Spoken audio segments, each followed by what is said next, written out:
And Trump's tariffs are dominating talk at one of the world's biggest trade fairs in the German city of Hannover.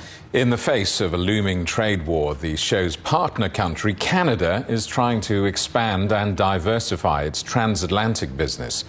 Our correspondent Natalie Carney reports. The seismic shift in U.S. trade policy is putting pressure on governments and industries to quickly reassess partnerships.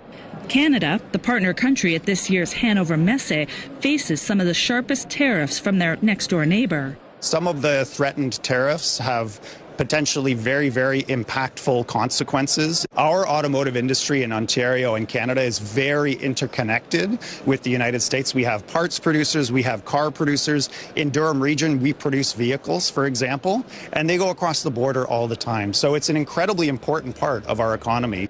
Approximately 10% of all vehicles produced in North America are assembled in Canada, and 93% of them go to the United States.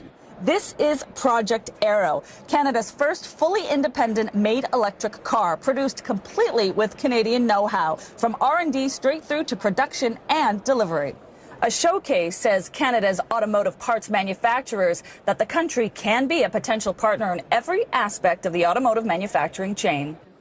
Canada has been using the opportunity presented here in Hannover to diversify and encourage new partnerships. Yet U.S. tariffs are not only affecting Canadian exports. Edmonton-based company Ultra Acoustics Technologies produces a microphone that uses light to listen to frequencies up to 100 times higher than the human ear can hear. Our biggest side of the U.S. is actually importing some of our parts. In response to Washington's moves, Canada, as well as the European Union, has implemented measures targeting over $40 billion of U.S. goods. The laser is obviously one of the more expensive things that go into something like this.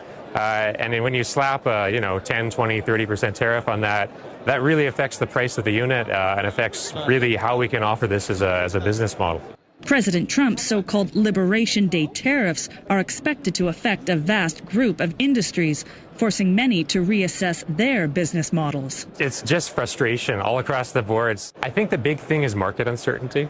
So if we were locked in and we knew what we'd be experiencing tomorrow, next week, in a year, it'd be a lot easier to plan, price things in. So we're really interested in some other partners that are more stable in that sense. So are many others. This fair is all about future-proofing industry, which is why the 4,000 international exhibitors here are looking to strengthen relationships within a new global landscape that is highly uncertain. Natalie Carney, CGTN, Hanover.